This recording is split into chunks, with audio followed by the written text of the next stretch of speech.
Poética, por Aristóteles. Prefácio de Maria Helena da Rocha Pereira, tradução e notas, Ana Maria Valente. Terceira edição, Fundação Calouste Gulbenkian, Serviço de Educação e Bolsas. Canal Le Conde. Caros ouvintes, caso gostem do que aqui é lido, busquem adquirir o livro. E caso gostem do meu trabalho, por favor, levem em consideração auxiliá-lo.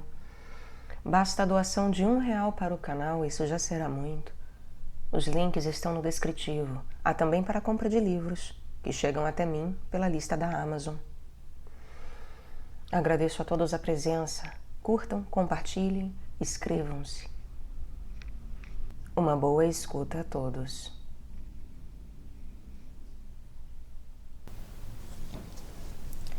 Falaremos da arte poética em si e das suas espécies, do efeito que cada uma destas espécies tem, de como se devem estruturar os enredos, se pretender que a composição poética seja bela, e ainda da natureza e do número das suas partes.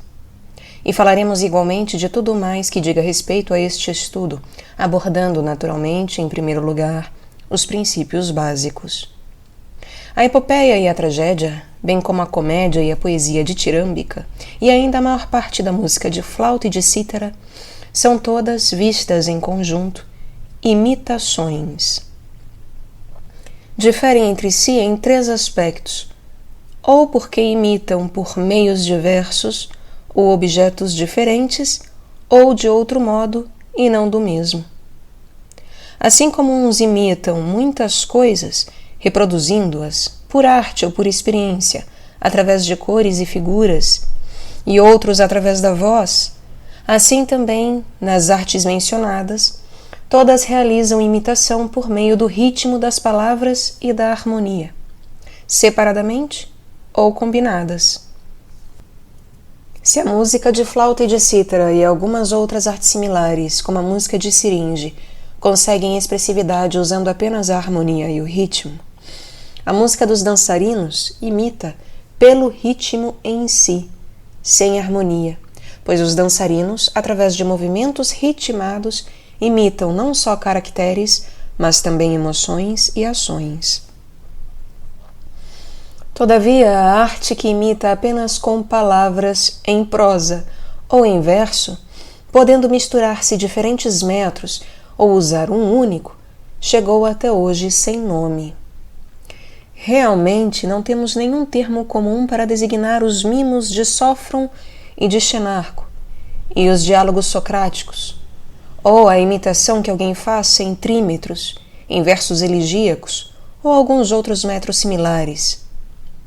Com efeito, as pessoas, juntando ao nome do metro a palavra poeta, chamam a uns poetas elegíacos, a outros poetas épicos, não os designando poetas pela imitação, mas pela semelhança do metro. E, se escrevem alguma obra em verso sobre medicina ou sobre física, costumam designá-los igualmente por poetas. Ora, nada há de comum entre Homero e Empédocles, a não ser o metro. Por isso será justo chamar a um poeta e a outro naturalista, em vez de poeta. Do mesmo modo, se alguém imitar juntando todos os metros, como Queremon fez ao compor o Centauro, uma rapsódia com mistura de todos os metros, deve ser ainda considerado poeta. Portanto, sobre este assunto, estabelecem-se estas distinções.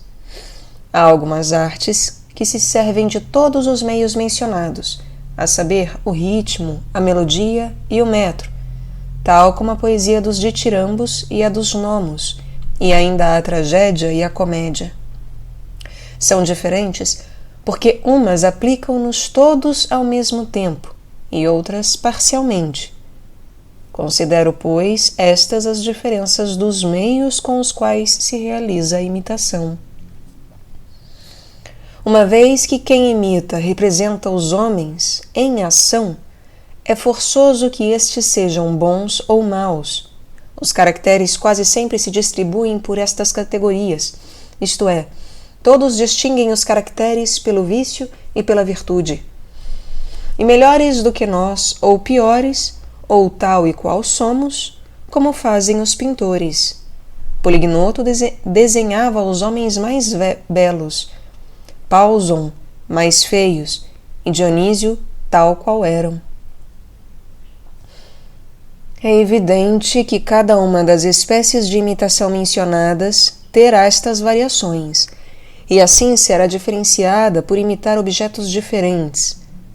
Na dança e na música de flauta e a de cítara podem realmente ocorrer estas diferenças, e o mesmo se passa na prosa e na poesia sem acompanhamento musical. Assim, Homero representa os homens melhores do que são, e Cleofonte como são, enquanto Egémon de Tasos, o primeiro que escreveu paródias, e Nicócaris, o autor de De Ilíada, os representam piores.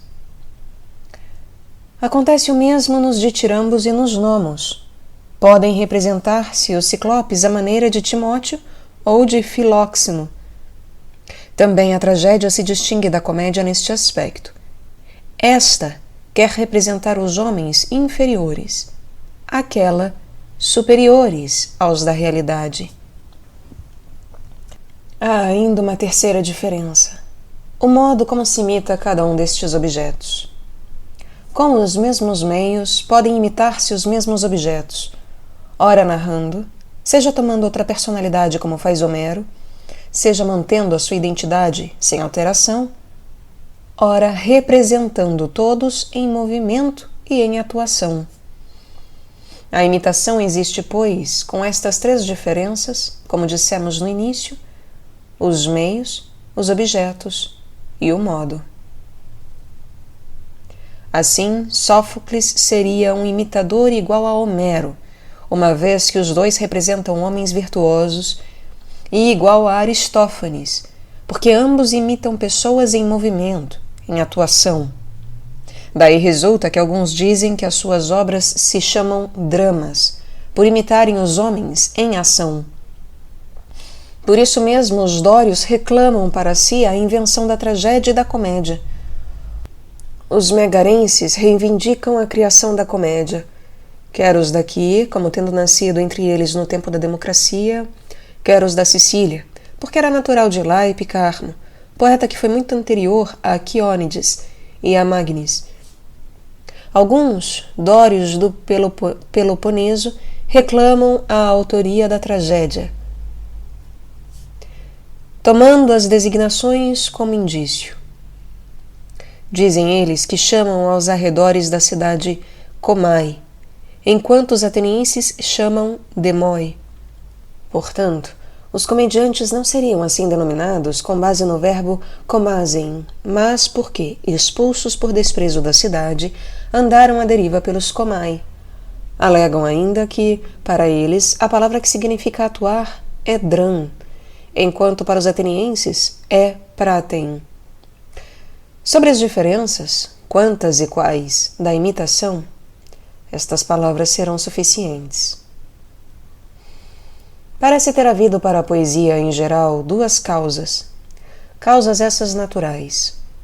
Uma é que imitar é natural dos homens desde a infância, e nisto diferem dos outros animais, pois o homem é o que tem mais capacidade de imitar, e é pela imitação que adquire os seus primeiros conhecimentos. A outra é que todos sentem prazer nas imitações. Uma prova disto é o que acontece na realidade. As coisas que observamos ao natural e nos fazem pena agradam-nos quando as vemos representadas em imagens muito perfeitas, como, por exemplo, as reproduções dos mais repugnantes animais e de cadáveres. A razão disto é também que aprender não é só agradável para os filósofos, mas é-o igualmente para os outros homens, embora estes participem dessa aprendizagem em menor escala. É que eles, quando veem as imagens, gostam dessa imitação, pois acontece que, vendo, aprendem e deduzem o que representa cada uma. Por exemplo, este é aquele assim e assim. Quando por acaso não se viu anteriormente o objeto representado, não é a imitação que causa prazer, mas sim a execução, a cor ou qualquer outro motivo do gênero. Estando, pois, de acordo com a nossa natureza a imitação, a harmonia e o ritmo, é evidente que os metros são parte dos ritmos, desde tempos remotos, aqueles que tinham já propensão para estas coisas, desenvolvendo pouco a pouco essa aptidão, criaram a poesia a partir de improvisos. A poesia dividiu-se de acordo com o caráter de cada um. Os mais nobres imitaram ações belas e ações de homens bons, e os autores mais vulgares imitaram ações de homens vis, compondo primeiramente sátiras, enquanto os outros compunham hinos e encômios. Na verdade, de nenhum dos autores anteriores a Homero podemos citar um poema deste gênero, mas é natural que tenha havido muitos, e depois de Homero começa a haver, por exemplo, o seu Margites e outras obras parecidas. Nesses poemas surgiu o metro iâmbico, por ser adequado ao assunto. Por isso, ainda hoje se chama iâmbico, uma vez que nesse metro compunham motejos uns contra os outros. E assim, dos poetas antigos, uns tornaram-se autores de versos heróicos e outros de versos iâmbicos. Homero, ao mesmo tempo que era o maior autor de obras elevadas, foi o único a fazer imitações não só belas, mas também dramáticas. Foi também o primeiro a conceber a estrutura da comédia, não fazendo sátira, mas sim dramatizando o ridículo. Realmente, o Margites tem para a comédia um papel análogo ao que tem a Ilíada e a Odisseia para a tragédia. Quando a tragédia e a comédia apareceram, dos que se dedicavam a cada uma destas espécies de poesia, de acordo com a sua propensão natural, uns tornaram-se poetas cômicos em vez de autores de iambos, e outros poetas trágicos em vez de autores épicos, pois que estas formas foram melhores e de maior mérito do que as anteriores. Estudar se a tragédia já chegou ou não a formas suficientemente desenvolvidas, ajuizar isso por si próprio e em relação aos espetáculos, é outro assunto. Tendo surgido, portanto, no início da improvisação, tanto a tragédia como a comédia, uma a partir dos autores de ditirambos, outra dos autores de cantos fálicos, cantos estes que têm aceitação ainda hoje em muitas cidades, a tragédia evoluiu pouco a pouco, ao mesmo tempo que se desenvolvia tudo o que lhe era inerente. Após sofrer muitas alterações, a tragédia estabilizou quando atingiu a sua natureza própria. O primeiro a mudar o número de atores de 1 para 2 foi Ésquilo, que também diminuiu as partes do coro e fez com que a parte falada tivesse papel predominante. Sófocles aumentou o número de atores para 3 e introduziu a cenografia. E ainda, no que respeita à extensão, após um período de pequenas histórias e de linguagem burlesca, devido a ter se desenvolvido a partir do satírico, a tragédia adquiriu mais tarde dignidade e o metro passou de tetrâmetro a iâmbico. Primitivamente usavam o tetrâmetro por a poesia ser satírica e mais próxima da dança, mas quando apareceu o diálogo, naturalmente encontrou-se o metro apropriado. De fato, o iambo é o mais coloquial dos metros. Prova disso é usarmos muitos iambos na conversa uns com os outros e, raramente, apenas quando fugimos do tom coloquial, os hexâmetros. Há ainda o número de episódios. E quanto aos embelezamentos que a tradição diz que cada parte recebeu, considere-se que já os tratamos. Na verdade, examinar cada um deles a fundo seria de certo um trabalho moroso. A comédia é, como dissemos, uma imitação de caracteres inferiores. Não, contudo, em toda a sua vileza, mas apenas na parte do vício que é ridícula. O ridículo é um defeito e uma deformação, nem dolorosa, nem destruidora, tal como, por exemplo, a máscara cômica é feia e deformada, mas não exprime a dor. As transformações da tragédia e os autores dessas transformações não são desconhecidos, enquanto que a história da comédia nos escapa, por esta não ter recebido, no princípio, muita atenção. Só muito tarde o Arconte forneceu um coro de comediantes que, até aí, eram voluntários. Quando a comédia já tinha uma forma definida, é que os chamados poetas cômicos são lembrados. Desconhece-se, porém, quem introduziu na comédia as máscaras, os prólogos, o número de atores e outras coisas deste gênero. Quanto a compor enredos, como Epicarmo e Formes, esse costume veio, em primeiro lugar, da Sicília. E em Atenas, Crates foi o primeiro que, abandonando a forma iâmbica, tomou a iniciativa de compor histórias e enredos com um sentido geral. A epopeia segue de perto a tragédia, por ser também imitação, com palavras e ajuda de metro, de caracteres virtuosos. Todavia, difere desta por ter um metro uniforme e por ser uma narrativa. Diferem ainda quanto à extensão. Uma esforça-se o mais possível por durar uma só revolução do Sol, ou demorar pouco mais, enquanto a epopeia, não tendo limite de tempo, é diferente neste aspecto. Contudo, primitivamente, procediam de igual modo nas tragédias e nas epopeias. No que respeita às partes constitutivas, umas são comuns, outras são específicas da tragédia. Por isso, quem distingue uma boa de uma má tragédia sabe também fazê-lo nas epopeias. Os elementos que a epopeia contém encontram-se todos na tragédia, mas os elementos da tragédia não figuram todos na epopeia. Trataremos da arte de imitar em exâmetros e da comédia mais tarde. Falemos, porém, da tragédia, retirando do que já foi dito a definição da sua essência. A tragédia é a imitação de uma ação elevada e completa, dotada de extensão, numa linguagem embelezada por formas diferentes em cada uma das suas partes, que se serve da ação e não da narração, e que, por meio da compaixão e do temor, provoca a purificação de tais paixões. E por linguagem embelezada, entendo a que tem ritmo, harmonia e canto, e por formas diferentes haver algumas partes executadas apenas com metros, enquanto outras incluem o canto. Uma vez que a imitação é realizada por pessoas que atuam, a organização do espetáculo será necessariamente, em primeiro lugar, uma parte da tragédia, depois a música e a elocução, pois é através destes elementos que realizam essa imitação. Considero elocução a própria combinação dos metros. A música tem um sentido absolutamente claro.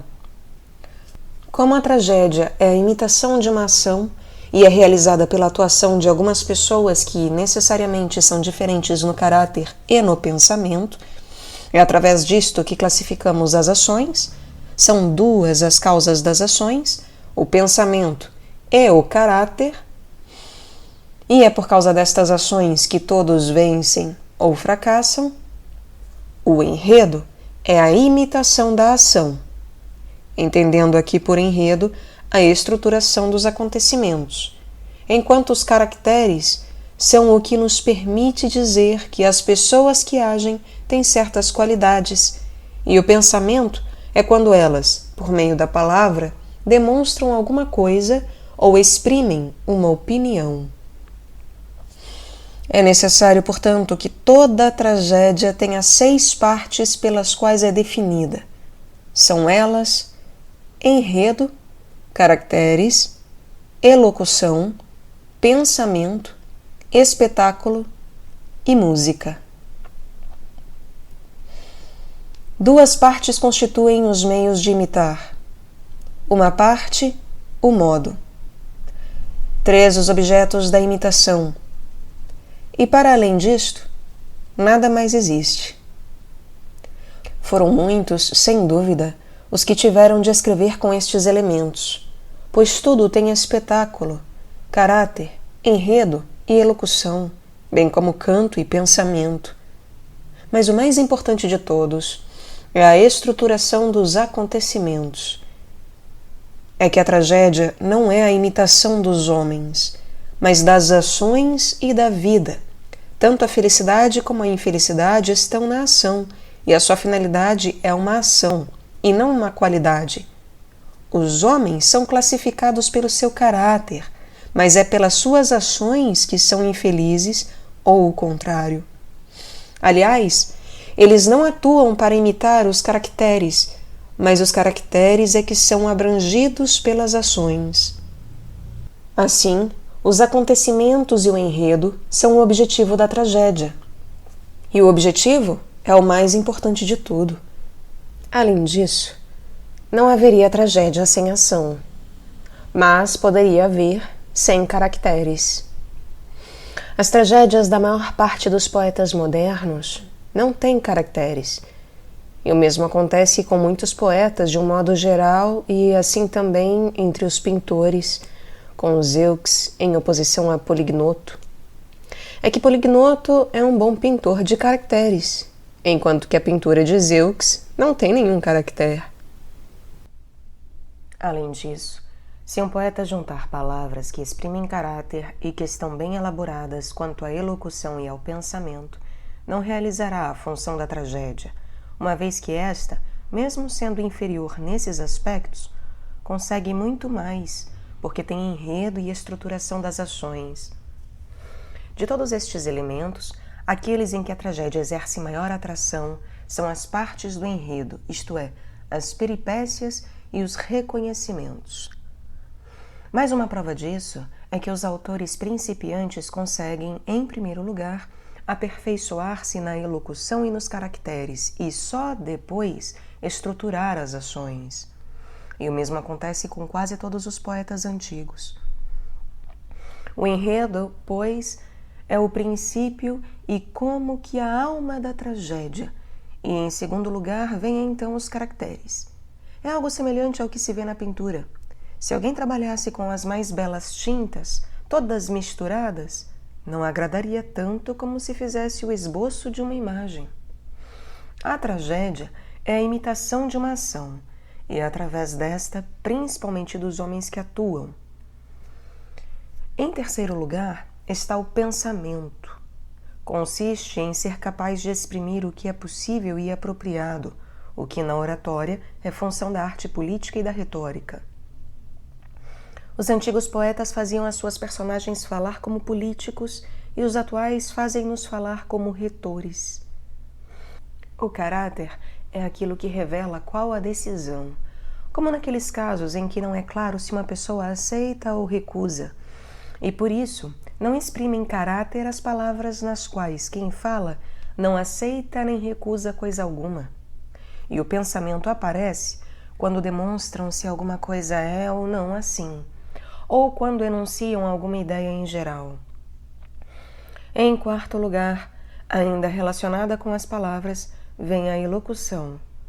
Considero que a elocução, como disse anteriormente, é a comunicação do pensamento por meio de palavras, e o seu valor é o mesmo em verso e em prosa. Das restantes partes constituintes da tragédia, a música é o maior dos embelezamentos, e o espetáculo, se é certo que atrai os espíritos, é contudo o mais desprovido de arte e o mais alheio à poética. É que o efeito da tragédia subsiste mesmo com os concursos e os atores. E para a montagem dos espetáculos, vale mais a arte de quem executa os acessórios do que a dos poetas. Determinadas estas partes, vejamos então qual deve ser a estruturação dos acontecimentos, uma vez que este é o primeiro e mais importante elemento da tragédia. Já estabelecemos que a tragédia é a imitação de uma ação completa que forma um todo e tem uma certa extensão. Na verdade, pode ser um todo e não ter extensão. Ser um todo é ter princípio, meio e fim. Princípio é aquilo que, em si mesmo, não sucede necessariamente a outra coisa, mas depois do qual aparece naturalmente algo que existe ou virá a existir. Pelo contrário, fim é aquilo que aparece depois de outra coisa, necessariamente, ou na maior parte dos casos, e a que não se segue nada. Meio é aquilo que é antecedido por um e seguido pelo outro. Portanto, é necessário que os enredos bem estruturados não comecem nem acabem ao acaso, mas sim apliquem os princípios anteriormente expostos. Além disso, uma coisa bela, seja um animal, seja toda uma ação, sendo composta de algumas partes, precisará não somente de as ter ordenadas, mas também de ter uma dimensão que não seja ao acaso. A beleza reside na dimensão e na ordem, e por isso um animal belo não poderá ser nem demasiado pequeno, pois a visão confunde-se quando dura um espaço imperceptível de tempo, nem demasiado grande. A vista não abrange tudo, e assim escapa à observação de quem vê a unidade e a totalidade. Como no caso de um animal que tivesse milhares de estádios de comprimento. E assim, tal como em relação aos corpos e aos animais, é necessário que tenham uma dimensão que possa ser abrangida por um só olhar, também em relação aos enredos, será necessária uma duração determinada, fácil de recordar. Os limites da extensão, de acordo com os concursos e a faculdade da percepção, não são do âmbito da arte, pois, se fosse preciso apresentar a concursos sem tragédias, competiriam perante as clepsídras, como aconteceu algumas vezes, segundo dizem. Pela própria natureza da ação, em matéria de duração, o limite mais amplo, desde que seja perfeitamente claro, é sempre o mais belo. Pela própria natureza da ação, em matéria de duração, o limite mais amplo, desde que seja perfeitamente claro, é sempre o mais belo. Para dar uma definição em termos genéricos, o limite conveniente da extensão é que esta seja tal que reúna, de acordo com o princípio da verossimilhança e da necessidade, a sequência dos acontecimentos, mudando da infelicidade para a felicidade e vice-versa. Se houver uma só personagem, isso não implica, como pensam alguns, unidade de enredo. Com efeito, numa só pessoa concentra-se uma infinidade de acontecimentos, alguns dos quais não se pode reduzir a uma unidade. E também há muitas ações de uma só pessoa com as quais não se forma uma ação única. Por isso, parece terem errado todos os poetas que compuseram na Heracleida, que compuseram uma Heracleida, uma Teseida ou outros poemas do mesmo jeito. Pensam eles que, sendo Heracles um só homem, a sua história deveria ser também una. Mas Homero, assim como se distingue no mais, também parece que compreendeu isto bem, devido à sua arte ou ao seu talento. Ao compor a Odisseia, não narrou tudo o que aconteceu a Ulisses, como, por exemplo, que ele foi ferido no Parnaso e que fingiu estar louco na Assembleia, acontecimentos entre os quais não existia qualquer ligação necessária ou aparente. Pelo contrário, compôs a Odisseia e igualmente a Ilíada, centradas numa ação una, como nós o entendemos. Portanto, assim como nas outras artes imitativas a um só objeto corresponde uma só imitação, também o enredo, como imitação que é de uma ação, deve ser a imitação de uma ação una, que seja um todo, e que as partes dos acontecimentos se estruturem de tal modo que, ao deslocar-se ou suprimir-se uma parte, o todo fique alterado ou desordenado. Realmente, aquilo cuja presença ou ausência passa despercebida não é parte de um todo. Pelo exposto, se torna óbvio que a função do poeta não é contar o que aconteceu, mas aquilo que poderia acontecer, o que é possível, de acordo com o princípio da verossimilhança e da necessidade. O historiador e o poeta não diferem pelo fato de um escrever em prosa e o outro em verso. Se tivéssemos posto em verso a obra de Heródoto, com verso ou sem verso, ela não perderia absolutamente nada o seu caráter de história.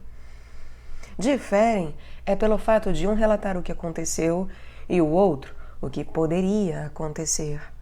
Portanto, a poesia é mais filosófica e tem um caráter mais elevado do que a história. É que a poesia expressa o universal, a história, o particular. O universal é aquilo que certa pessoa dirá ou fará, de acordo com a verossimilhança ou a necessidade. E é isso o que a poesia procura representar, atribuindo depois nomes às personagens. O particular é, por exemplo, o que fez Alcibíades, ou o que lhe aconteceu. Na comédia, isso torna-se desde logo evidente. Os poetas estruturam o enredo atendendo ao princípio da verossimilhança e só depois atribuem ao acaso os nomes, e não escrevem, como os poetas iâmbicos, sobre determinadas pessoas. Na tragédia, porém, os poetas prendem-se a nomes reais, e a razão disso é que o possível é fácil de acreditar. Na verdade, nós não acreditamos que coisas que ainda não aconteceram sejam possíveis. Ao contrário, pelo fato de terem acontecido, torna-se evidente que eram possíveis, pois não teriam ocorrido se fossem impossíveis. No entanto, em algumas tragédias, apenas um dos dois nomes são conhecidos, enquanto os outros são inventados, e em algumas, nenhum, como no Anteu de Ágaton. E em algumas, nenhum, como no Anteu de Ágaton. Nesta peça, tanto os fatos como os nomes são inventados, e nem por isso agrada menos. Assim, não é de todo necessário cingirem-se as histórias tradicionais sobre que versam, geralmente, as tragédias. Preocuparem-se com isso seria ridículo, pois mesmo as histórias conhecidas são conhecidas por poucas pessoas, e, no entanto, agradam igualmente a todos. De tudo isso, resulta evidente que o poeta deve ser um construtor de enredos mais do que de versos, uma vez que é poeta devido à imitação e imita ações. E se lhe acontece escrever sobre fatos reais, não é menos poeta por isso. Nada impede que alguns fatos que realmente aconteceram sejam possíveis e verossímeis, e é nessa medida que ele é o seu poeta. De entre os enredos simples, as ações episódicas são as piores. Entendo por enredo episódico aquele em que os episódios se desenrolam uns após outros sem uma sequência verossímil ou necessária. Tais enredos são escritos por maus poetas, porque são maus, e por bons poetas, por causa dos atores. É que, ao compor peças para concursos e ao desenvolver um enredo para além de suas capacidades, são muitas vezes forçados a modificar a ordem natural. Uma vez que a imitação representa não só uma ação completa, mas também fatos que inspiram temor ou compaixão, estes sentimentos são muito mais facilmente suscitados quando os fatos se processam contra a nossa expectativa, por uma relação de causalidade entre si. Desta forma, a imitação será mais surpreendente do que se surgisse do acaso ou da sorte, pois os fatos acidentais causam mais admiração quando parece que acontecem de propósito, como, por exemplo, a estátua de Mítis em Argos ter sido a causadora da morte de Mítis, quando ele assistia a um festival, caindo-lhe em cima. Tais fatos parecem não acontecer por acaso. Portanto, enredos deste gênero são necessariamente mais belos.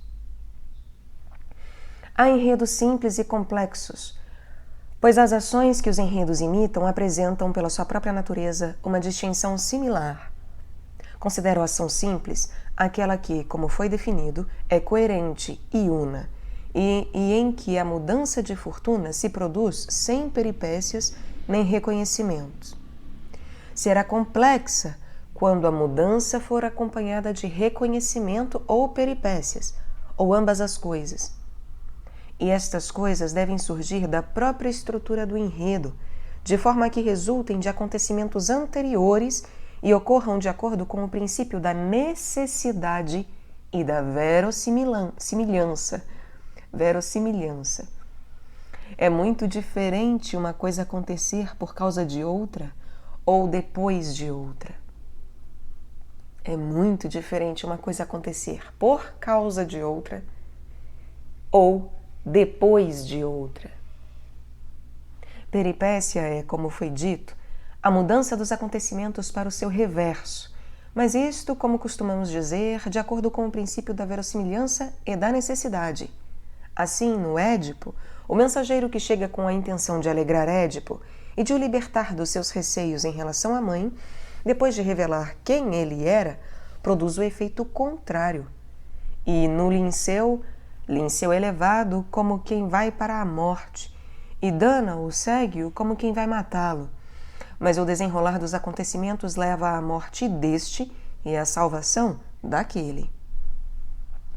Reconhecimento, como o nome indica, é a passagem da ignorância para o conhecimento, para a amizade ou para o ódio entre aqueles que estão destinados à felicidade ou à infelicidade. O reconhecimento mais belo é aquele que se opera juntamente com peripécia, como acontece no Édipo. Há sem dúvida outras formas de reconhecimento. Mesmo coisas inanimadas ou acidentais podem ser alvo de reconhecimento. E reconhecer é também saber se uma pessoa fez ou não fez certa coisa. Mas o reconhecimento mais próprio do enredo e da ação é aquele de que falávamos. Esta forma de reconhecimento, acompanhado de peripécia, suscita ou a compaixão ou o temor. E a tragédia é, por definição, a imitação de ações deste gênero, pois que desse reconhecimento e dessa peripécia depende o ser-se infeliz ou feliz. Uma vez que o reconhecimento se faz entre pessoas, às vezes é só uma pessoa que é reconhecida por outra, se esta já é conhecida pela primeira. Mas poderá ser necessário haver um reconhecimento de parte a parte. Por exemplo, Ifigênia é reconhecida por Orestes através do envio da carta, mas ainda é necessário outro reconhecimento, o de Orestes por Ifigênia. Portanto, estas são duas partes do enredo, peripécia e reconhecimento. A terceira é o sofrimento. Dentre elas, já se falou da primeira e da segunda. O sofrimento é um ato destruidor ou doloroso, tal como as mortes em cena, grandes dores e ferimentos e coisas deste gênero. Falamos já das partes da tragédia que devem ser consideradas como seus elementos essenciais, mas quantitativamente, as partes em que se divide a tragédia são estas: prólogo, episódio, êxodo, parte coral e, dentro desta, o párado e o estásimo, que são comuns a todas as tragédias, e ainda o que é cantado a partir da cena e as lamentações, que são próprias apenas de algumas tragédias.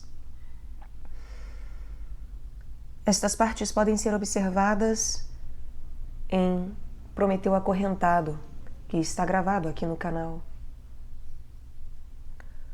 Prólogo é a parte completa da tragédia que precede a entrada do coro. Episódio é a parte completa da tragédia entre dois cantos completos do coro. Êxodo é a parte completa da tragédia depois da qual não há canto do coro. Dentro das partes cantadas, o párado é a primeira intervenção do coro em conjunto. O estásimo é o canto do coro sem anapestos, nem troqueus.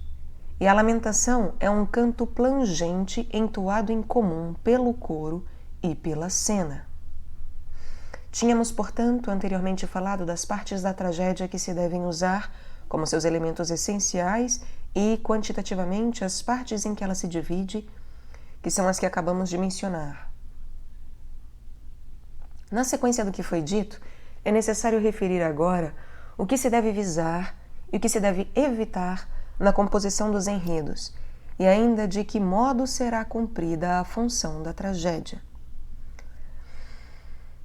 Dado que a composição da tragédia mais perfeita não deve ser simples, mas complexa, e que a mesma deve emitir fatos que causem temor e compaixão, portanto, essa é a característica desta espécie de imitações, é evidente, em primeiro lugar, que não se devem representar os homens bons a passar da felicidade para a infelicidade, pois tal mudança suscita repulsa, mas não temor nem piedade, nem os maus a passar da infelicidade para a felicidade, porque uma tal situação é de todas a mais contrária ao trágico, visto não conter nenhum dos requisitos devidos, e não provocar benevolência, compaixão ou temor, nem tampouco os muitos perversos a resvalar da fortuna para a desgraça. Uma tal composição poderia despertar simpatia, mas não a compaixão, nem o temor, pois aquela compaixão diz respeito ao homem que é infeliz sem o merecer, e este, o temor, aos que se mostram semelhantes a nós. A compaixão tem por objeto quem não merece a desdita, e o temor visa os que se assemelham a nós. Por conseguinte, o caso presente não causa compaixão nem temor. Restam-nos, então, aqueles que se situam entre uns e outros. Essas pessoas são tais que não se distinguem nem pela sua virtude, nem pela justiça. Tampouco caem no infortúnio devido à sua maldade ou perversidade, mas em consequência de um qualquer erro, integrando-se no número daqueles que gozam de grande fama e prosperidade, como Édipo e Tiestes, ou outros homens ilustres oriundos de famílias com esse mesmo estatuto.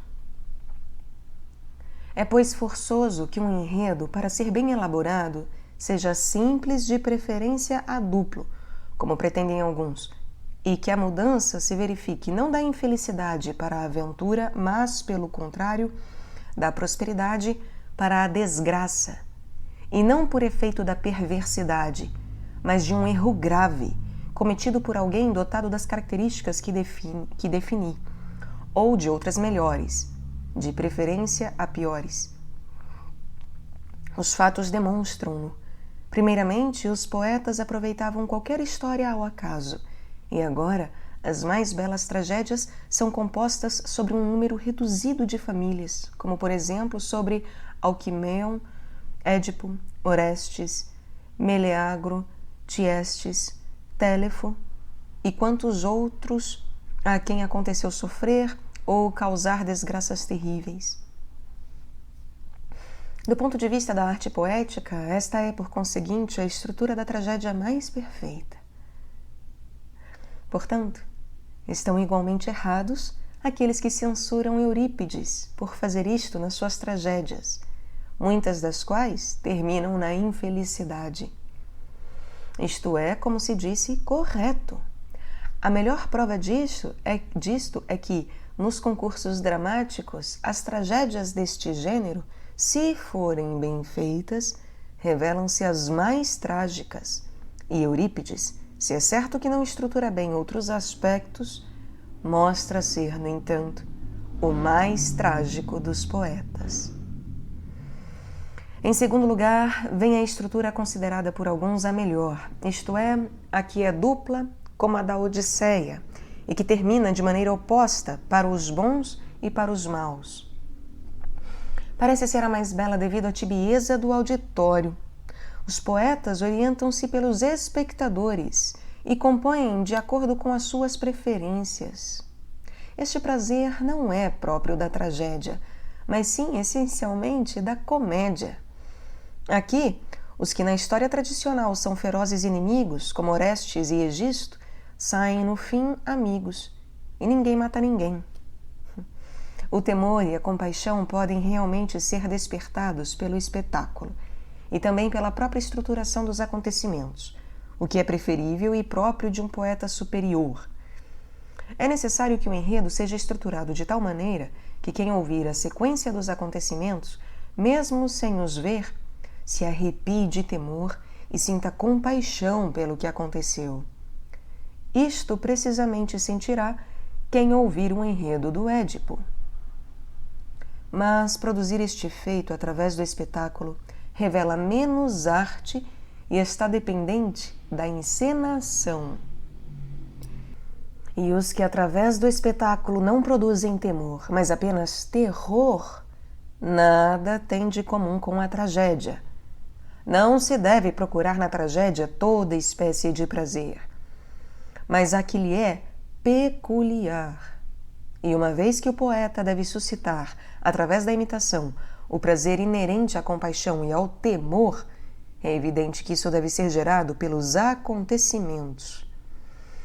Vejamos, pois, que situações parecem inspirar temor ou compaixão. Necessariamente, ações deste gênero passam-se entre amigos ou entre inimigos, ou então entre pessoas que não são nenhuma nem outra coisa. Se passassem entre inimigos, nada nos seus atos ou nas suas intenções inspira compaixão, a não ser o sofrimento em si. O mesmo acontece se trata de pessoas que nem são amigas nem inimigas.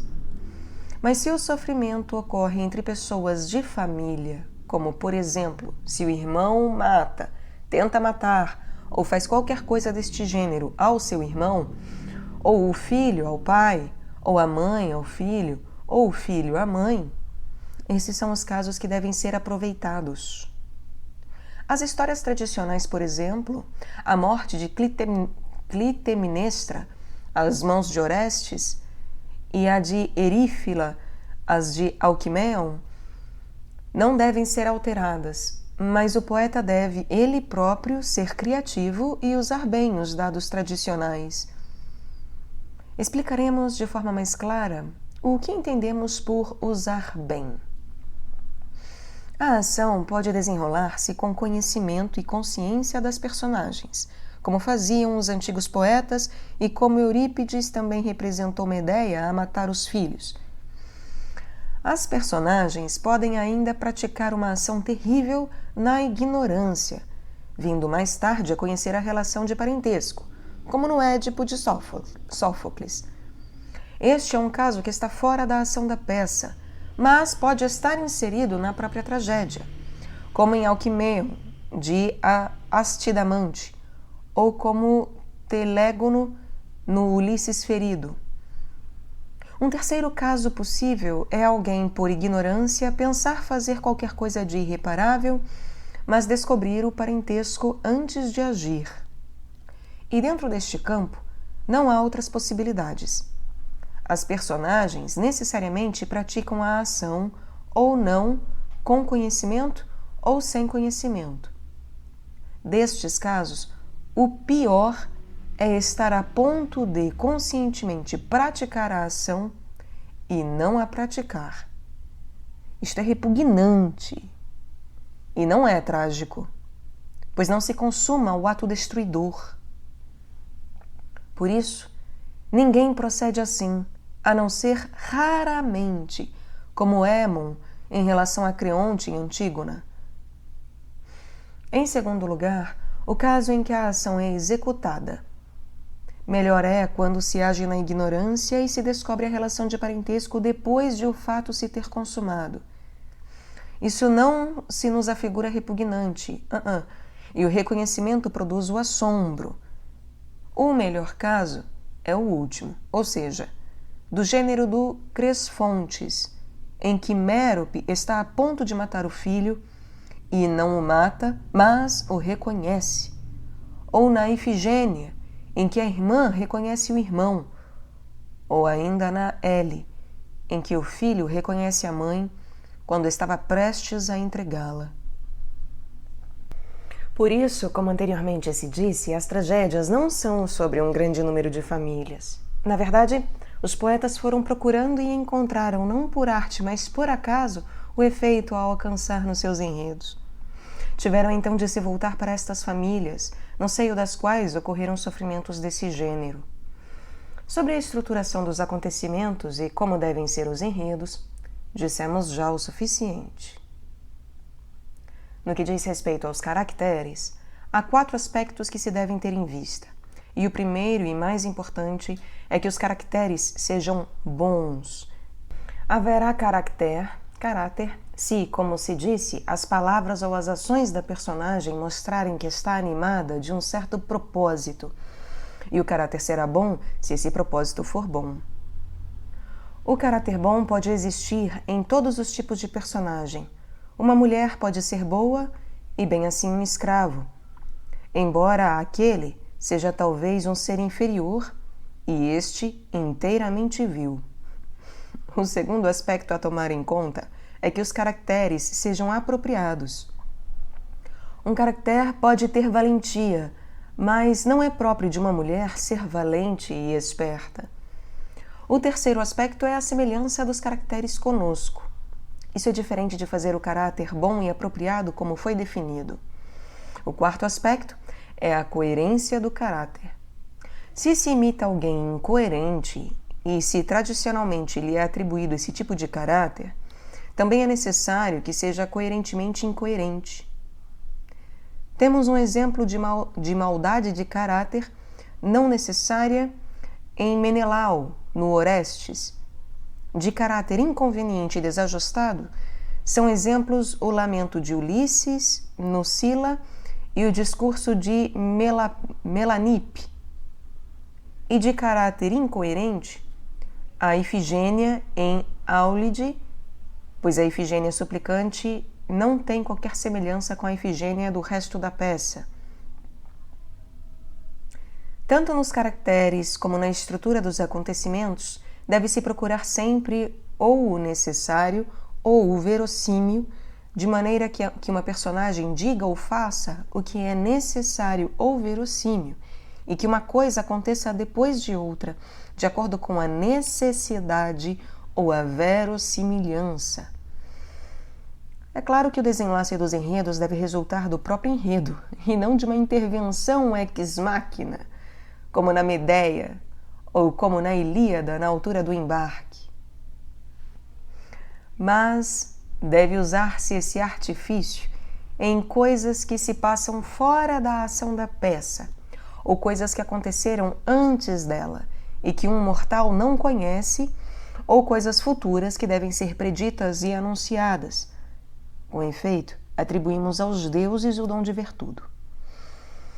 Não deve haver nas tragédias nada de irracional, e se houver, que seja fora da tragédia, como no Édipo de Sófocles.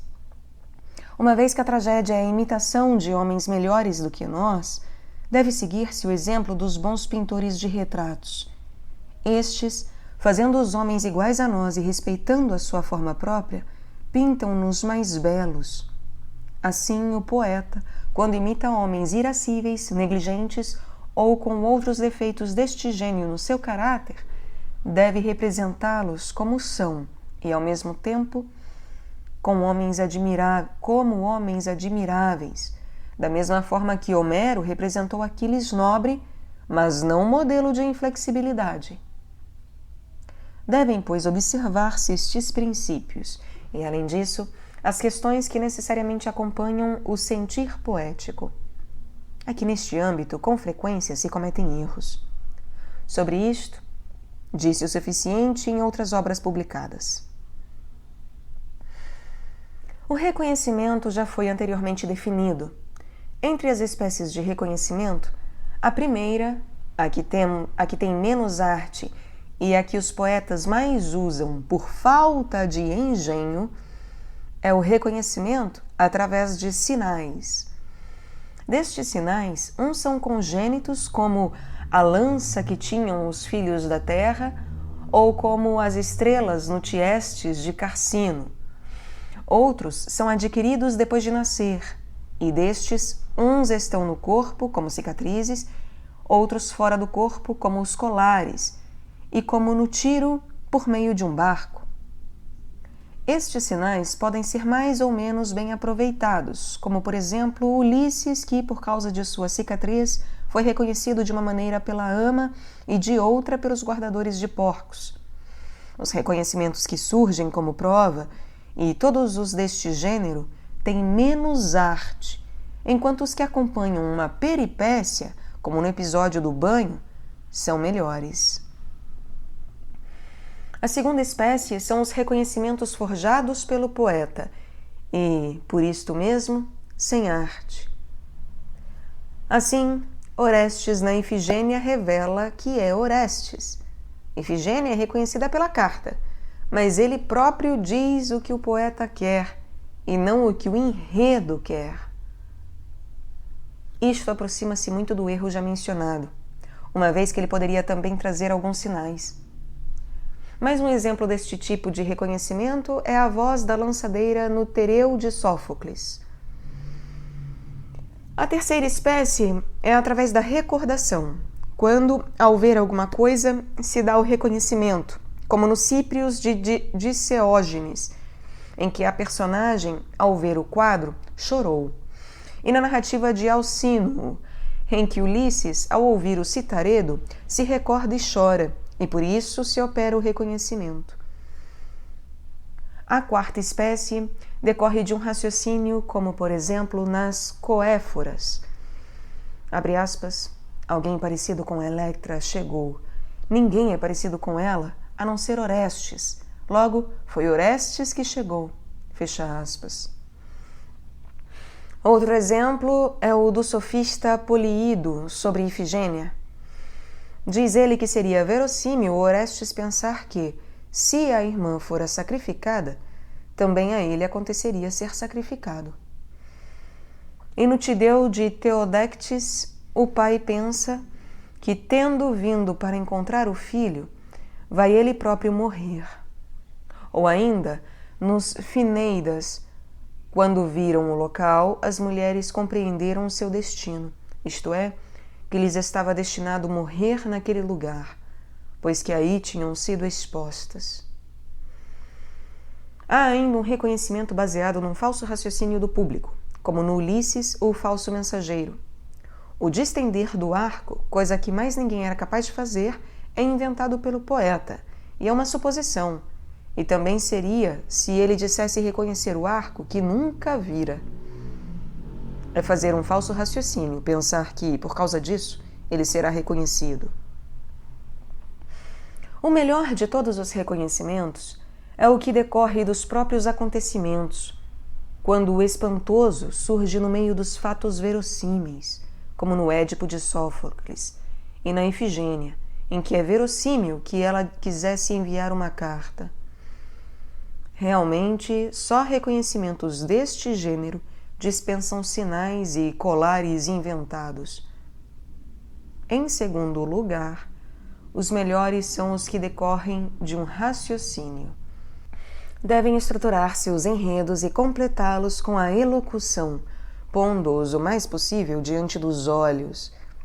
Assim, vendo-os com toda a clareza, como se estivesse perante os próprios fatos, o poeta poderá descobrir o que é apropriado e não deixará escapar nenhuma contradição. É prova disto o que censuram a Carcino. Anfiarau saía do templo, o que passaria despercebido a quem não visse, mas que, em cena, foi apurado pelos espectadores, que ficaram descontentes. Tanto quanto possível, o poeta deve também completar os enredos com gestos. Com efeito, dos poetas com o mesmo talento, os mais convincentes são os que sentem as emoções. Quem sente fúria, transmite fúria. E quem está irritado, mostra irritação de forma mais realista. Por isso, a arte da poesia é própria de gênios ou de loucos, já que os gênios são versáteis e os loucos deliram. O poeta deve esboçar em geral os enredos, quer os tradicionais, quer os que ele próprio inventa, e só depois então introduzir episódios e desenvolver.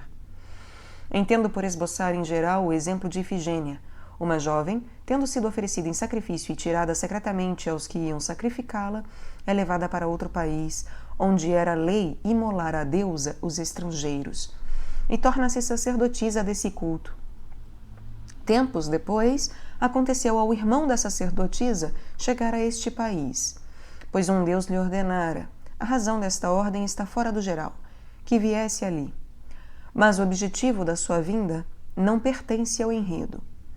Uma vez chegado, é preso, e quando está para ser sacrificado, dá-se a conhecer, seja na versão de Eurípides, seja na de Políido, dizendo, o que é verossímil, que não só a irmã, mas também ele devia ser sacrificado. E daí a sua salvação. Depois disto, e dados os nomes às personagens, é preciso introduzir os episódios. Deste modo, os episódios serão apropriados, como, no caso de Orestes, a loucura devido à qual foi preso, e a salvação por causa de ser purificado. Na verdade, nos dramas, os episódios são curtos, enquanto que a epopeia é alongada por eles. Com efeito, o argumento da Odisseia não é longo. Certo homem anda errante muitos anos fora de seu país, vigiado por Poseidon e sozinho, e, entretanto, em sua casa, os seus bens são desbaratados por pretendentes que conspiram também contra o seu filho. Então chega ele, depois de sofrer uma tempestade, e, dando-se a conhecer a alguns, ataca e salva-se, matando os seus inimigos. Isto é o enredo propriamente dito. Tudo o mais são episódios. Toda a tragédia tem um nó e um desenlace. Os fatos exteriores à ação e alguns dos que constituem uma ação formam muitas vezes o nó, e o resto é o desenlace. Entendo por nó o que vai desde o princípio até o momento imediatamente antes da mudança para a felicidade ou para a infelicidade, e por desenlace o que vai desde o início desta mudança até o fim. Por exemplo, no Linceu de Teodectes, o nó compreende os acontecimentos anteriores, o rapto da criança e também o deles. O desenlace estende-se desde a acusação do assassínio até o fim. As espécies de tragédia são 4, tantas quanto as partes já mencionadas.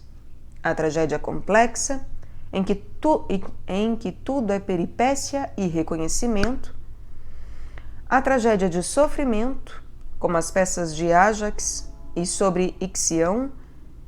A tragédia de caráter, como as mulheres de Fítia e o Peleu. E, em quarto lugar, a tragédia espetacular, como Fórcides e o Prometeu, que pode ser ouvido aqui no canal, e todas as coisas que se passam no Hades. É necessário um grande esforço no sentido de que a tragédia tenha todos os elementos, e se não os melhores e o maior número deles, sobretudo tendo em conta como hoje são criticados os poetas. Como houve poetas em cada uma das partes, pretendem que um só poeta supere a especialidade de cada um deles. Nada como o enredo para se dizer com justeza que uma tragédia é diferente ou é igual. É igual quando tem o mesmo nó e desenlace. Mas muitos que estruturam bem o nó elaboram mal o desenlace. É necessário harmonizar as duas coisas. Necessário é também lembrar o que já se disse muitas vezes e não transformar uma tragédia numa estrutura épica. Por épico, entendo com pluralidade de histórias, como se alguém, por exemplo, dramatizasse todo o enredo da Ilíada. Na epopeia, devido à sua amplitude, as partes recebem o desenvolvimento apropriado, mas nos dramas ficam muito longe do que se esperava. Um exemplo disso são os que dramatizaram a destruição de Troia na totalidade, e não por partes, como Eurípides, e os que escreveram a história toda de Níobe e não fizeram como Ésquilo. Todos estes ou fracassaram ou têm dificuldades nos concursos, uma vez que também Ágaton falhou nesse único aspecto. Nas peripécias e nas ações simples, no entanto, os poetas alcançam de forma admirável os seus objetivos, a saber, que o que é trágico e desperta simpatia. Isto acontece quando um homem esperto, mais mau, é enganado, como Sísifo, e quando um homem valente, mais injusto, é vencido. E isto é verossímil, como diz Ágaton, pois o verossímil acontece, muitas vezes, contra a verossimilhança. O coro não só deve ser considerado como um dos atores, mas também ser uma parte do todo e participar na ação, não como em Eurípides, mas como em Sófocles. Nos restantes poetas, as partes corais não são mais próprias daquele enredo do que qualquer outra tragédia. Por isso intercalam partes corais, tendo sido Ágaton o primeiro a fazê-lo. No entanto, que diferença há entre introduzir esses cantos e aproveitar uma tirada ou um episódio inteiro de uma peça para a outra? Depois de já haver tratado as outras partes, resta falar da elocução e do pensamento. Deixemos o que respeita ao pensamento para os trabalhos sobre retórica, já que isso é mais próprio desse assunto. Diz respeito ao pensamento tudo o que tem que ser expresso pela palavra. Faz parte disto demonstrar, refutar, despertar emoções, como compaixão, temor, cólera e outras similares, e também engrandecer ou minimizar. É evidente que também as ações se devem partir destes mesmos princípios quando for necessário conseguir efeitos de compaixão, temor, grandiosidade ou verossimilhança. A única diferença é que estes devem ser revelados sem explicação verbal, enquanto os outros são conseguidos através de palavras pelo seu emissor e derivam dessas palavras. Qual seria, na verdade, o papel de quem fala, se o efeito pretendido já fosse evidente mesmo sem as palavras? Do que respeita à elocução, um aspecto a considerar são as variantes da entoação, mas conhecê-las é própria do ator e de quem é especialista neste assunto, como, por exemplo, o que é uma ordem, uma súplica, uma narração, uma ameaça, uma pergunta, uma resposta e outras coisas semelhantes. O conhecimento ou desconhecimento destas coisas não é motivo para que se faça uma séria censura à arte do poeta. Realmente, quem consideraria erro o que Protágoras censura a Homero, a saber que, pensando fazer uma prece, dá uma ordem ao dizer «Canta, ó deusa, a cólera». É que mandar fazer ou não alguma coisa, diz ele, é uma ordem. Considere-se, pois, ser este assunto próprio de outra arte, que não da arte poética. Toda a elocução, em geral, tem os seguintes elementos: fonema, sílaba, conjunção, nome, verbo, articulador, flexão e frase. Fonema é um som indivisível. Não um qualquer, mas aquele de que se pode fazer um som compósito. Na verdade, há também sons indivisíveis de animais, mas a nenhum deles chamo fonema. As espécies de fonema são vogal, aspirante e oclusiva. Vogal é aquele fonema que tem um som audível sem contato da língua com as várias partes da boca. A, E, I, O, U. Expirante é aquele que tem um som audível através desse contato, como por exemplo, S, R, R. Oclusiva é o fonema que, com esse contato, não tem por si só nenhum som, mas que se torna audível juntando-se a alguns dos que têm algum som, como por exemplo, J, D, J, D. Estes fonemas são diferenciados pelas formas da boca. pelos pontos de articulação, por serem aspirados ou não aspirados, longos ou breves, ou ainda agudos, graves ou intermédios. Sobre estes aspectos refletem em pormenor as obras consagradas à métrica.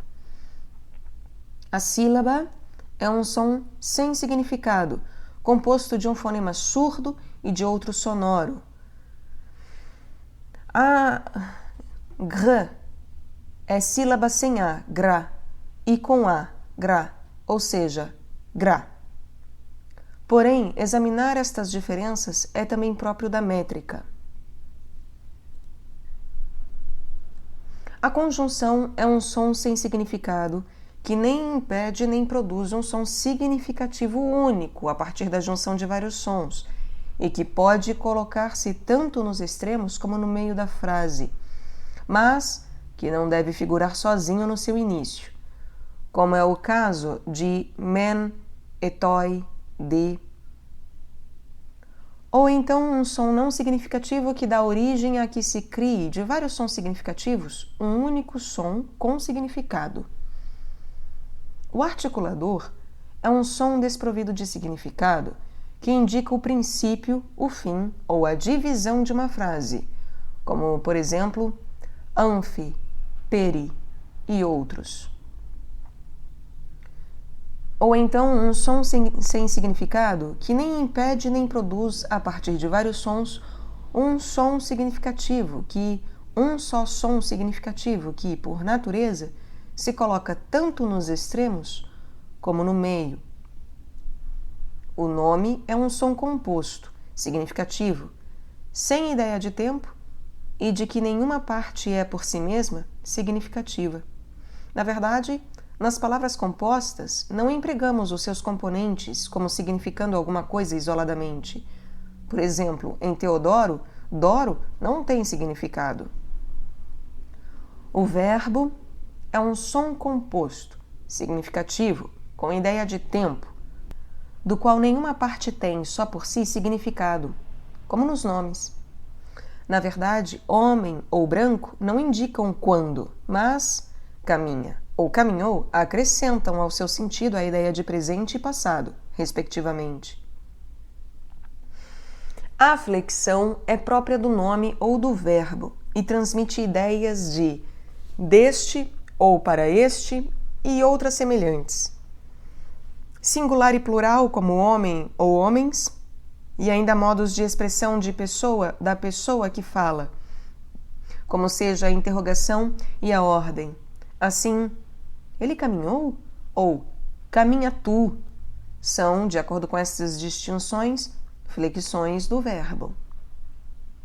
A frase é um som composto, significativo, do qual algumas partes têm por si mesmas algum significado, como Cleon, em Cleon caminha. Na verdade, nem todas as frases são compostas de verbos e de nomes, como, por exemplo, a definição de homem. É possível haver uma frase sem verbo, mas certamente terá sempre uma parte significativa. A frase consegue unidade de duas maneiras, a saber, ou designa uma só coisa, ou é composta de várias partes articuladas entre si, como, por exemplo, a Ilíada, que tem unidade pela articulação de suas partes, e a definição de homem, que é una por designar uma coisa só. Há duas espécies de palavras, simples, e considero simples aquela que não é formada de partes significativas, como G, e composta. Esta é constituída ou por uma parte com significado e outra sem significado, com ou sem significado, mas não dentro da palavra, ou por partes significativas. Uma palavra pode ser constituída por 3, 4 ou mais partes, como muitos vocábulos dos maciliotas. Por exemplo, uma palavra que eu não sei dizer. Hermocaicochantos, qualquer coisa assim. Toda palavra ou é corrente, ou rara, ou metáfora, ou ornamento, ou inventada, ou alongada, ou abreviada, ou modificada. Entendo por palavra corrente, aquela que todos nós usamos, e rara aquela que usam outros povos. Assim, é evidente que a mesma palavra pode ser rara e corrente, mas não para os mesmos. Na verdade, signum é corrente para os cipriotas e raro para nós. A metáfora é uma transferência de uma palavra que pertence a uma a outra coisa, ou do gênero para a espécie, ou da espécie para o gênero, ou de uma espécie para outra, ou por analogia. Considero do gênero para a espécie o caso de o meu barco parou. Na verdade, estar ancorado é uma forma de estar parado. E da espécie para o gênero, certamente Ulisses praticou 10.000 nobres ações. Pois 10.000 é muito, e aqui é usado em vez de muitas ações. De uma espécie para outra é exemplo arrancando a vida com a bronzea espada e cortando com o bronze indestrutível.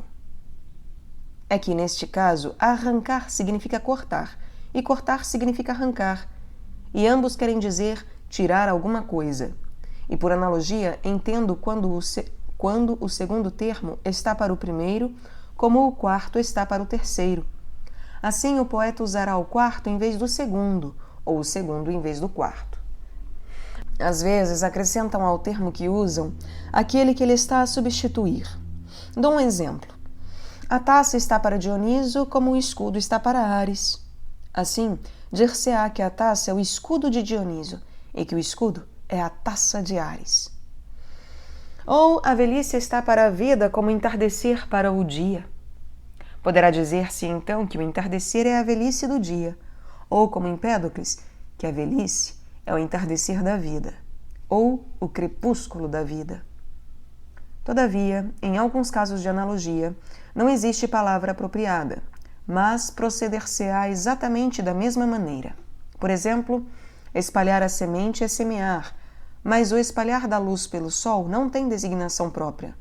No entanto, isto está para o sol como o semear está para a semente. Por isso se disse semeando uma luz divina. E também é possível lidar com esse tipo de metáfora de outro modo. Depois de aplicar a uma coisa um nome que é de outra, negar alguma de suas características próprias, como por exemplo, se chamasse ao escudo taça, não de Ares, mas sem vinho.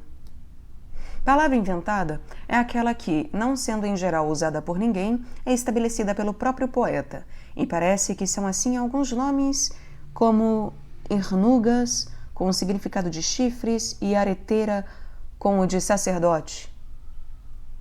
Uma palavra pode ainda ser alongada ou abreviada.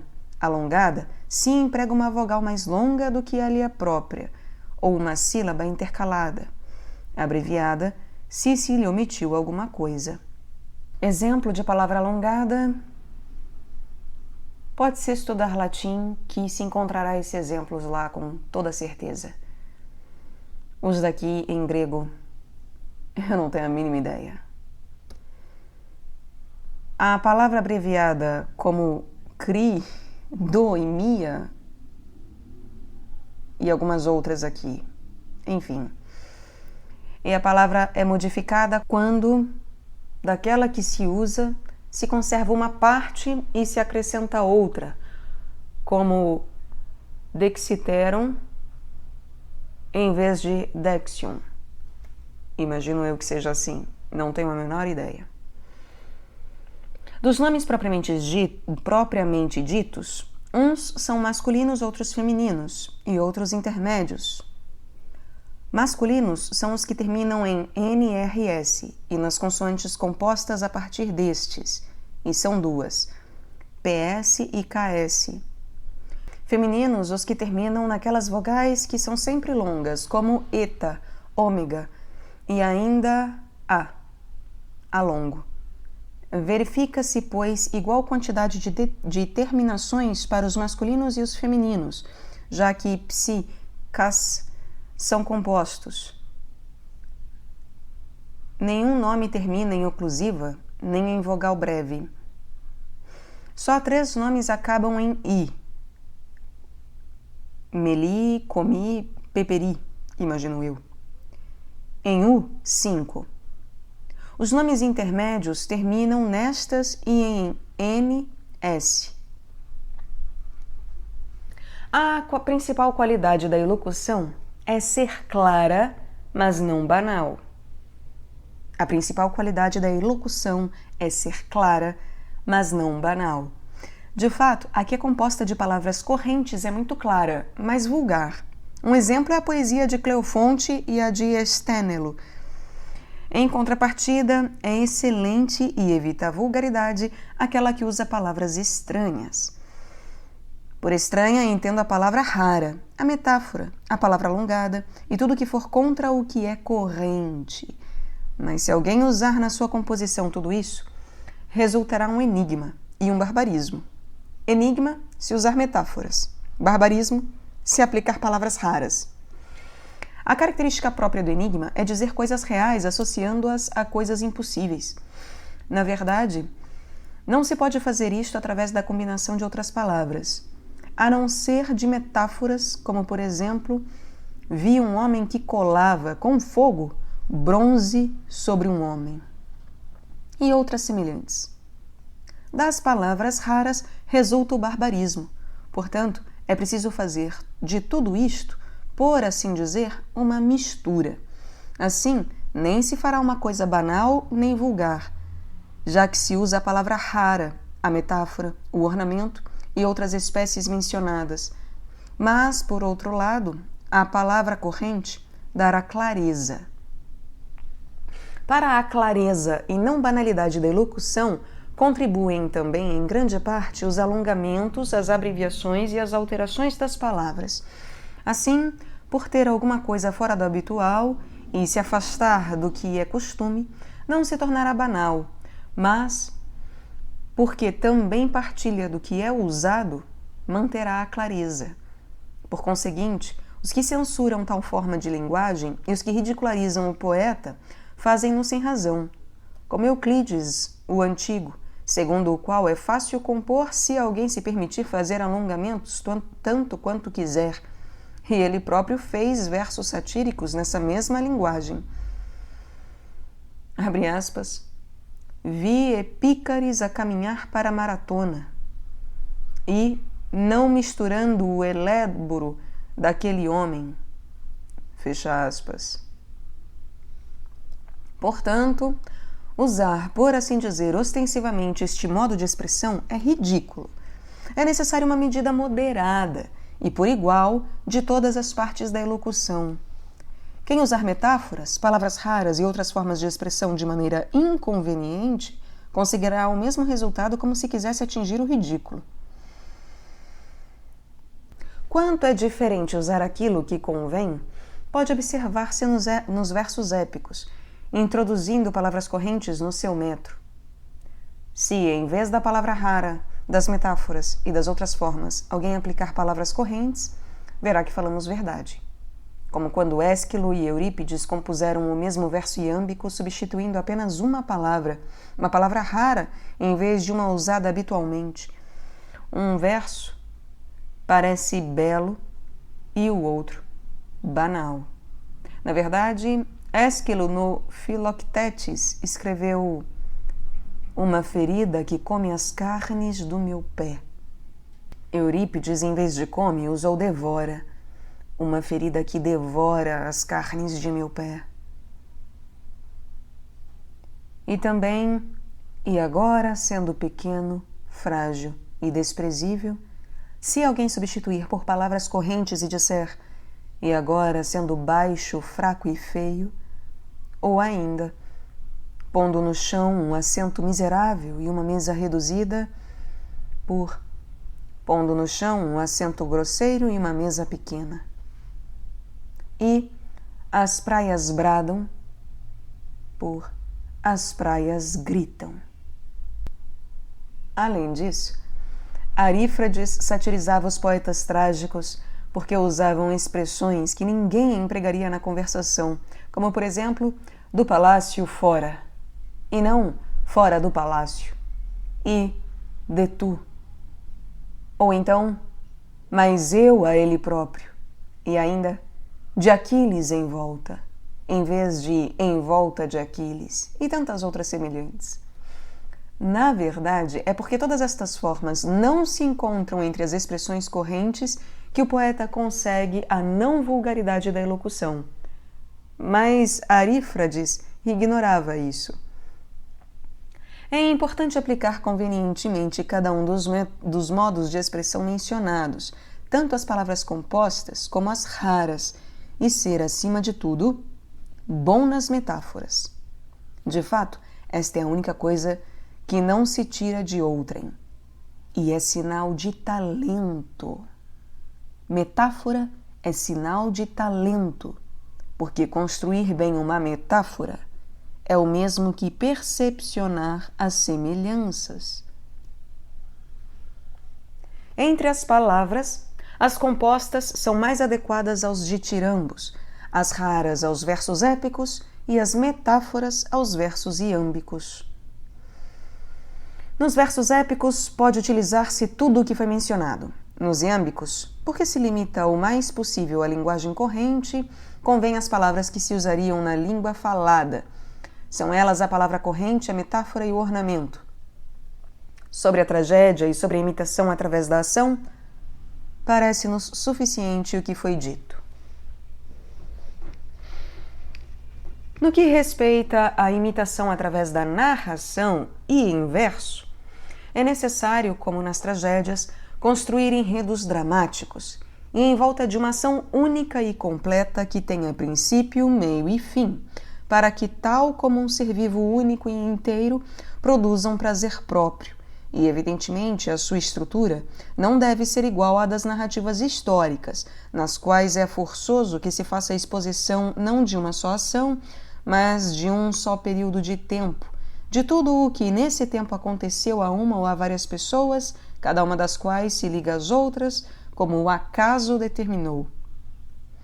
Assim como na mesma época houve uma batalha naval em Salamina e um combate contra os cartagineses na Sicília e não tiveram o mesmo desfecho, assim também em tempos sucessivos, algumas vezes acontece uma coisa depois da outra de que, igualmente, não há um desfecho único.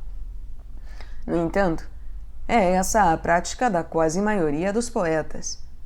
Por isso, como já dissemos, também aí Homero pode parecer divino, comparado com os outros, já que no seu poema não procurou narrar a guerra toda, ainda que ela tivesse princípio e fim. O enredo teria ficado grande e difícil de abranger de um só relance, ou então era comedido na extensão, mas complicava com incidentes diversos. Por conseguinte, pegando numa só parte, tratou de outras partes em numerosos episódios, como, por exemplo, no Catálogo das Naus e em outros, com que diversificou o poema.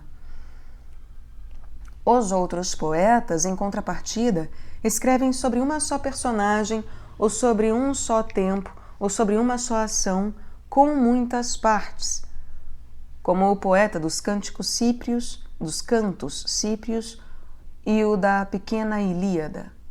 É por isso que da Ilíada e da Odisseia se pode de cada uma fazer uma tragédia, ou, quando muito, duas, mas dos Cantos Cíprios, muitas, e da Pequena Ilíada, pelo menos 8, como, por exemplo, o julgamento das armas, Filoctetes, Neoptólemo, Eurípilo, o mendigo, as Lacedemônias, a destruição de Troia, partida das naus, Sinon e as troianas.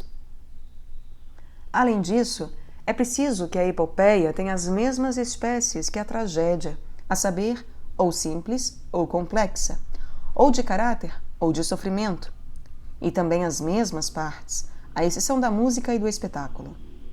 Deve ter igualmente peripécias, reconhecimentos e cenas de sofrimento, e ainda beleza de pensamento e de elocução.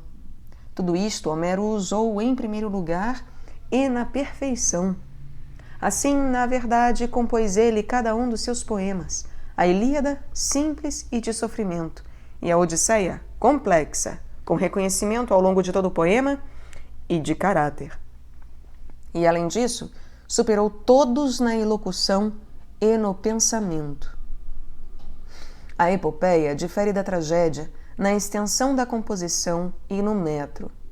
Quanto ao limite da extensão, baste o que já foi dito. Deve ser possível abranger de um só relance o princípio e o fim. E isto acontecerá se as composições forem mais curtas do que as antigas e se forem semelhantes na duração ao número de tragédias que são representadas a uma única audição. A epopeia tem uma característica particular muito importante para aumentar a extensão, uma vez que na tragédia não é possível imitar muitas partes da ação que se desenrolam ao mesmo tempo, mas apenas a parte é representada em cena pelos atores.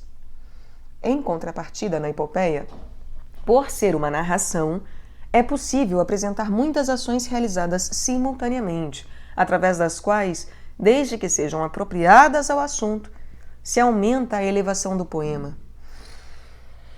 Este privilégio contribui, assim, para dar grandiosidade, proporcionar uma mudança ao ouvinte e introduzir variedade com episódios diversos.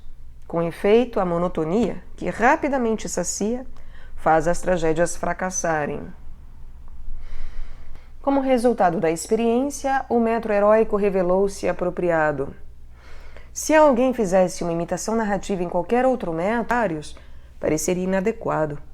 É que o metro heróico é o mais imponente e o mais elevado dos metros, e por isso apresenta mais palavras raras e metáforas. De fato, a imitação narrativa é superior às outras formas.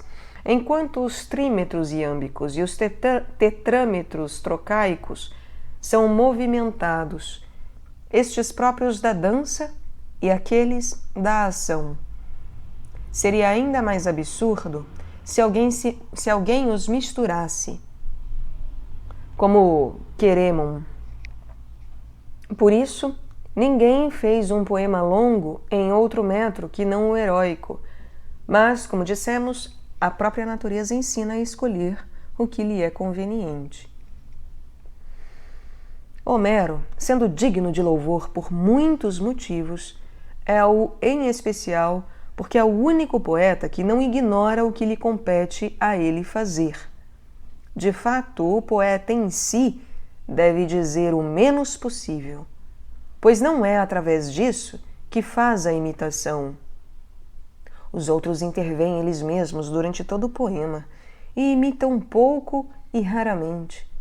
Ele, pelo contrário, depois de fazer um breve preâmbulo, põe imediatamente em cena um homem, uma mulher ou qualquer outra personagem, e nenhuma sem caráter, mas cada uma dotada de caráter próprio.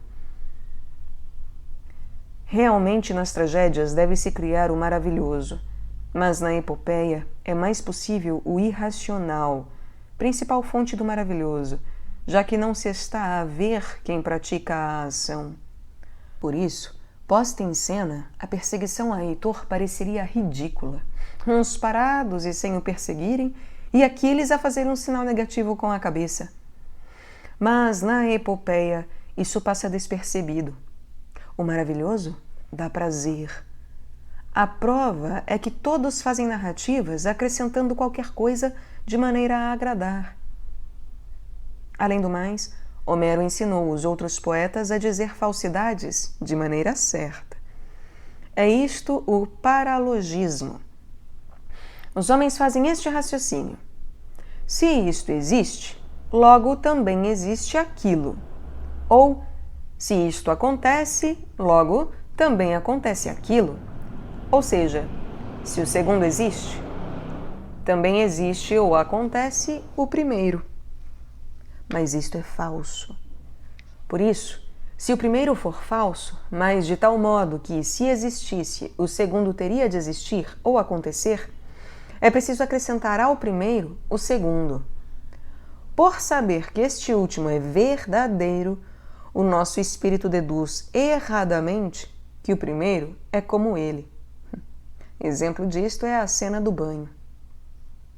Deve preferir-se o impossível verossímil ao possível inverossímil. Deve preferir-se o impossível verossímil ao possível inverossímil. Não devem compor-se enredos com partes irracionais, mas, pelo contrário, não devem ter absolutamente nada de irracional. E se tiverem, que seja fora do enredo, como o fato de Édipo não saber como morreu Laio, e não dentro da ação, como o relato dos jogos píticos na Elétrica, ou a personagem silenciosa que em Os Mísios chega a Mísia vindo de Tegeia. Dizer que dessa maneira a história ficaria arruinada é ridículo. Por princípio, não se devem compor tais enredos, mas se o poeta aproveitar um enredo desses e o fizer parecer razoavelmente plausível, mesmo o que é absurdo pode ser admitido. Pois na Odisseia as coisas irracionais sobre o desembarque não seriam toleráveis, como se tornaria evidente se um mau poeta as tivesse composto. Portanto, o poeta dissimula o absurdo temperando-o com outras boas qualidades. Quanto à elocução, deve ser trabalhada, com especial cuidado, nas partes estáticas, e que não têm nem caracteres, nem pensamento. Em contrapartida, a elocução demasiado brilhante ensombra os caracteres e o pensamento. O que respeita a problemas e soluções, quantas e quais são as suas espécies, tornar-se-á claro se o encontrarmos, se o encararmos do modo que se segue.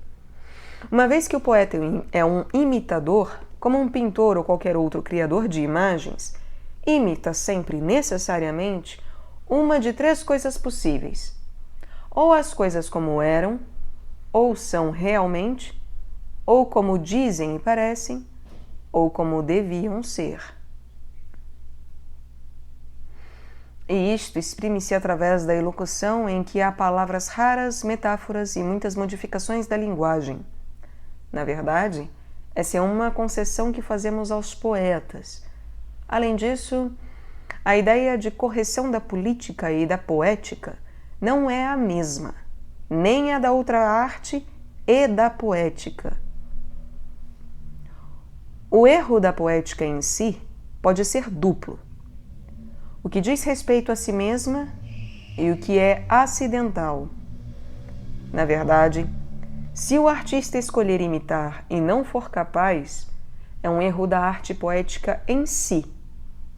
Se não escolheu bem, mas pelo contrário pretendeu representar o cavalo a estender para a frente, ao mesmo tempo, as duas patas direitas, ou o erro tem a ver com uma ciência particular, com a medicina ou outra ciência, ou representou coisas impossíveis. Seja qual for o caso, não é um erro da arte poética em si. Por conseguinte, devem resolver-se as críticas inerentes aos problemas partindo desses pressupostos. Em primeiro lugar, casos que dizem respeito à arte em si, escrever coisas impossíveis é errar. Mas está correto se o objetivo próprio da arte, objetivo esse já mencionado, for alcançado. Se dessa forma se conseguir que uma ou outra parte se torne mais impressionante. Exemplo disso é a perseguição de Heitor. Certamente que não é aceitável errar se for possível atingir o objetivo da mesma maneira ou de modo não inferior e de acordo com a respectiva arte. Se possível, não se deve errar de modo nenhum. Além disso, de qual das duas origens provém o erro? Do que é inerente à arte poética ou de outra coisa acidental? De fato, não saber que a fêmea do veado não tem chifres é um erro menor do que pintá-la de forma nada semelhante. Além disso, se a censura é por não ter representado a verdade como é, mas como deveria ser, pode resolver-se o problema como Sófocles, que disse que ele representava os homens como deviam ser, e Eurípides, como eles eram. E fica resolvida esta questão. Se não servir nenhuma das duas soluções, pode invocar-se o que as pessoas dizem, como, por exemplo, as histórias tradicionais sobre os deuses. Provavelmente não contam nem melhor nem de acordo com a verdade, mas talvez como era para Xenófanes. Seja como for, realmente é o que dizem. E há coisas representadas de um modo talvez não superior à realidade, mas como eram outrora. Por exemplo, as que dizem respeito a armas, abre aspas, as suas lanças muito direitas sobre as conteiras, fecha aspas, pois assim era costume então, como ainda hoje é entre os ilírios. Não deve julgar-se se alguém diz ou faz alguma coisa bem ou mal unicamente pelo que é feito ou dito, examinando se é bom ou mal, mas considerando também quem faz ou diz, para quem ou quando, ou a quem ou por que motivo, se, por exemplo, é para conseguir um bem maior ou para evitar um mal maior. Outras questões devem ser resolvidas considerando a elocução, por exemplo, com a palavra rara em primeiro as mulas. É que talvez o poeta não quisesse referir-se às mulas, mas às sentinelas.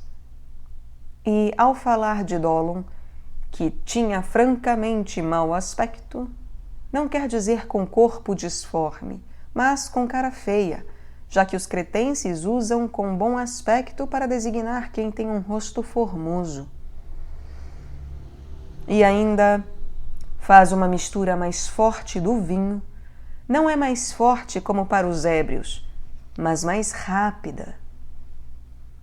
Através da metáfora, entende-se, por exemplo, todos os deuses e homens dormiram toda a noite. E no mesmo passo, acrescenta-se, ora, quando ele fixou os olhos sobre a planície troiana, logo o som de flautas e siringes. É que, através da metáfora, diz-se todos em vez de muitos, já que tudo é uma forma de muito. E ainda metaforicamente diz-se a única que não participa, entendendo-se por único aquilo que é mais conhecido. Também se pode solucionar através da acentuação, tal como fez Hípias de Tasos em Concedemos que alcancem glória e parte do qual apodrece com a chuva. Outros casos resolvem-se pela divisão, como por exemplo em Empédocles. Rapidamente, coisas que antes tinham aprendido a ser imortais tornaram-se mortais, e as que se encontravam separadas anteriormente estavam misturadas. Outros também pela ambiguidade. A maior parte da noite passou. Na verdade, é ambíguo dizer a maior parte. Outros ainda explicam-se pelo uso da língua. Assim como ao vinho com mistura chamam vinho, assim também o poeta diz grevas de estanho recém-forjado. Tal como se chama bronzistas aos que trabalham o ferro, também se diz que Ganimedes serve vinho a Zeus, embora os deuses não bebam vinho. Mas este caso seria também explicado através da metáfora. Quando uma palavra parece ter sentidos contraditórios, é preciso examinar quantos sentidos pode ter na frase em questão, como por exemplo em aí se deteve a lança de bronze. De quantas maneiras pode entender-se aí se deteve, de um modo ou de outro, como cada um melhor entender. Se interpretarmos assim, procedemos ao invés do que diz Glaucon, a saber, que alguns fazem uma suposição irracional e, opondo-se ao que eles próprios raciocinaram, condenam o que lhes parece que foi dito, se o poeta tiver opinião contrária à sua. Isto aconteceu no caso de Icário. Com efeito, as pessoas supõem que ele é lacedemônio. Portanto, consideram absurdo que Telêmaco não o tivesse encontrado ao chegar à Lacedemônia. Mas talvez seja como contam os cefalênios. Dizem eles que Ulisses casou com alguém do seu povo e que era Icádio e não Icário. É provável que o problema derive deste erro. De uma forma geral, o impossível deve justificar-se em relação ou ao objetivo da poesia, ou ao que é melhor, ou a opinião comum. No que respeita à poesia, mais vale o impossível convincente do que o possível que não convence, sendo tal como Zeux pintava, mas melhor. Realmente, a arte deve superar o modelo. O irracional deve ser justificado por aquilo que as pessoas dizem e ainda porque, às vezes, não é irracional. Com efeito, é verossímil que possa acontecer alguma coisa contra a verossimilhança. Quanto às expressões contraditórias, devem ser examinadas como nas refutações dialéticas. Se é uma mesma coisa, no mesmo sentido e do mesmo modo, e de tal forma que o poeta vai contra o que ele próprio diz ou o que um homem sensato supõe que ele quer dizer. Por outro lado, é justa a censura, quer o irracional, quer a perversidade, quando, sem ser necessário, se recorre ao irracional, como Eurípides em relação a Egeu, ou se usa a perversidade, como a de Menilau em Orestes. Por conseguinte, as censuras provêm de 5 espécies: coisas impossíveis ou irracionais, ou impróprias, ou contraditórias, ou contrárias ao que é correto em relação à arte. E as soluções devem ser examinadas a partir do que foi enunciado, e são 12. Poderia perguntar-se qual das duas é melhor, a imitação épica ou a trágica? De fato, se a forma menos vulgar é a melhor, e essa é sempre a que se dirige aos melhores espectadores, é por demais evidente que a que imita todas as coisas é extremamente vulgar. É, na verdade, por pensar que eles não percebem, se o próprio ator não acrescentar alguma coisa, que fazem muitos movimentos, como os maus flautistas que rodopiam, se tiverem de imitar o lançamento do disco, e arrastam o corifeu, se tocarem o sila.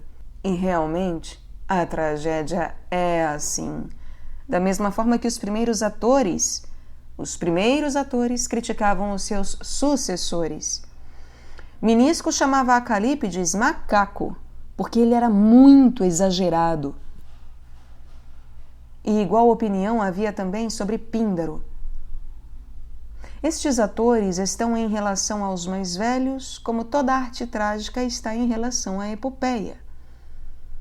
Na verdade, dizem que a epopeia é para espectadores distintos, que dispensam completamente os gestos, e a tragédia para espectadores vulgares.